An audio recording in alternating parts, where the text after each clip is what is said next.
때로는 미쳐가는 것이 현실에 대응하는 가장 적절한 방법이다. 2월 28일 미국 언론 매체인 폭스뉴스와의 인터뷰에서 우크라이나의 하원 의원인 키라 루딕은 다음과 같이 말했다. We fight for this new world order for the democratic countries. 이 인터뷰가 공개되자마자 수많은 트위터들이 리트윗하게 되면서 러시아와 우크라이나 전쟁 사이에 우리가 모르는 음모론이 있는 것은 아닌가 생각하게 되었다. 신세계 질서란 대부분 일루미나티나 프리메이슨과 연관지어 생각하기 마련이다. 세계 최고의 엘리트들이 세계를 통합하고 하나의 전체주의 국가로 만든다는 음모론은 오랫동안 퍼져 있어 딱히 새로울 것도 없는 음모론이다. 그럼에도 불구하고 타이밍이란 매우 무서운 힘을 발휘할 때가 있다. 러시아가 우크라이나와 전쟁을 하는 이 중요한 시기에 피해국인 우크라이나 의원이 신세계 질서를 위해 싸우겠다는 인터뷰는 상당히 충격적이다. 그녀를 옹호하는 자들은 영어가 모국어가 아니게 할 수 있는 실수라고 두둔하지만 과연 전 세계가 시청하는 미국의 중요 매체 뉴스에서 공공연히 알고 있는 음모론을 언급하는 게 누구나 할 수 있는 실수인가는 되새겨볼 필요가 있다. 작금의 세상은 일종의 광기와 광기를 조작하는 미디어의 세뇌가 끊임없이 사람들의 생각을 컨트롤하고 지배하고 있다고 해도 과언이 아니다. 러시아의 선제 공격으로 인해 우크라이나인의 대부분이 전쟁 피해를 입은 것은 사실이고 이 전쟁에 러시아가 가해국인 것만은 분명하다. 하지만 미디어는 이 전쟁이 왜 일어나고 있는지 자세히 말해주지 않는다. 마치 분노를 조장하기 위해 만들어진 하나의 거대한 쇼처럼 보이기까지 하다. 지리적 특성상 우크라이나가 나토에 가입하면 러시아에게 위협적이라는 이야기는 충분히 납득할 만하다. 90년대 구소련 체제가 무너지고 우크라이나는 하나의 독립국으로 인정받았지만 그들의 정체성은 칠러와 반러의 성향으로 혼란을 겪고 있었다. 칠러 정부였던 빅토르 야누코비치 대통령이 유럽연합과의 경제협정 성명을 거부한 것을 계기로 키예프의 마이단 광장에서 시위가 벌어지기 시작했다. 2013년에서 2014년까지 지속된 이 혁명은 우크라이나의 민족주의자들이 기다려온 격변의 시기이기도 했다. 이를 유로마이단 혁명이라고 한다. 유로란 유럽을, 마이단은 메이단으로 직역하면 유럽 광장을 뜻한다. 물론 이 혁명이 나쁘다는 것은 아니다. 하지만 이 혁명의 주축이 나치를 숭배하는 세력이라면 이야기는 좀 달라지지 않을까. 우크라이나는 오랫동안 나치와 동맹관계를 맺은 역사를 가지고 있다. 1941년 6월 독일이 소련을 침공했을 때 우크라이나의 대대들은 독일의 나치에 수복해 그들과 연대를 맺었다. 그들은 유대인 식별 검거에도 참여했고 수천 명의 시민을 처형하는데 많은 도움을 준 기록이 있다. 심지어 우크라이나인들은 폴란드인들의 집단 처형에도 관여했다. 말이 좋아 유로마이단 혁명단이지. 이 혁명단의 중심 세력은 네오나치에 기반을 두었으며 구시대의 나치 독일을 위해 싸우던 무장 친위대의 부활이기도 했다. 때문에 마이단 혁명의 휘장은 나치의 무장 친위대 상징인 SS의 휘장을 사용했으며 우크라이나의 영토에서 유대인, 폴란드인, 러시아인을 숙청하고 순수 우크라이나인의 혈통만을 원한다는 노골적인 표현도 서슴지 않았다. 당시 CIA는 이순수 혈통주의자이자 나치의 숭배자들인 우크라이나 민족주의 조직 ON의 지도부와 접촉해 긴밀한 관계를 갖기 시작했다. 이 ON 조직이 이 마이단 혁명에서 스보보다라는 조직으로 발전했고 미국의 지원을 받아 이 혁명을 성공적으로 이끌 수 있었다. 당시 미국의 존 맥케인 상원의원은 이 네오나치의 뿌리를 둔 스보보다의 수장과 아주 친밀한 사진까지 찍었다.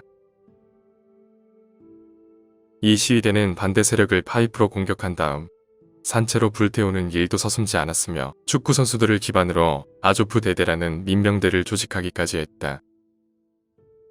아조프 대대의 지도부는 미국군 장교팀에게 훈련을 받아왔다. 그들은 혁명이란 이름으로 네오나치의 정신을 이어갔고 반대 세력의 정치인들의 사무실을 습격하기까지 했다. 아조프 대대에는 네오나치의 부활을 꿈꾼 세력들이 우크라이나로 집결했다. 이들은 러시아가 대안이 아니며 유럽의 혈통을 가진 새로운 연대를 원했다. 당시 아조프 대대에는 당시 고위직 경찰도 있었고 우크라이나의 내무부 차관도 재직 중에 있었다. 이들을 막을 세력은 아무도 없었다.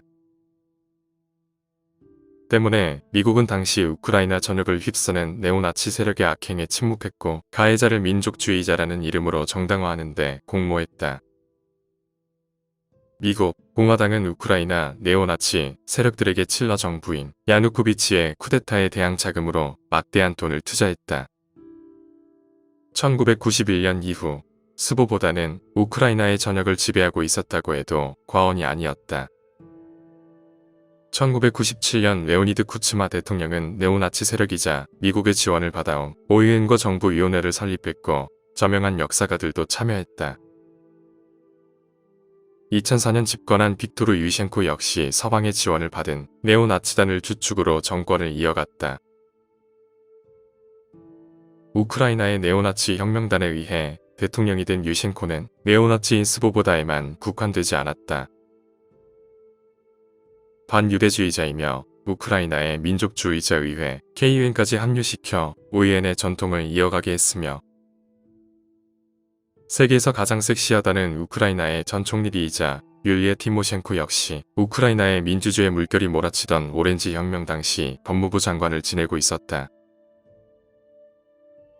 네오나치 세력들이 민주주의라는 이름으로 혁명을 이어가고 서방의 지원을 받아 정권을 바꾸는 사이 스보보다는 2004년에서 2010년 사이 회원수를 3배나 늘릴 수 있었다. 물론 의회로 입성하는 일은 그리 쉽지 않았지만 독립 이후 가장 낮은 투표율을 기록한 2012년 총선에서야 우크라이나에서 두 번째로 지지율이 높은 정당이 되었다. 이들은 이후에도 파시스트와 나치에 대한 미화를 멈추지 않았고 나치 대대의 68주년 기념에도 하나의 인종, 하나의 국가, 하나의 조국을 외쳤다. 트럼프 정권 당시에도 2억 달러가 넘는 무기와 우크라이나 군에 대한 지원을 승인하기도 했다.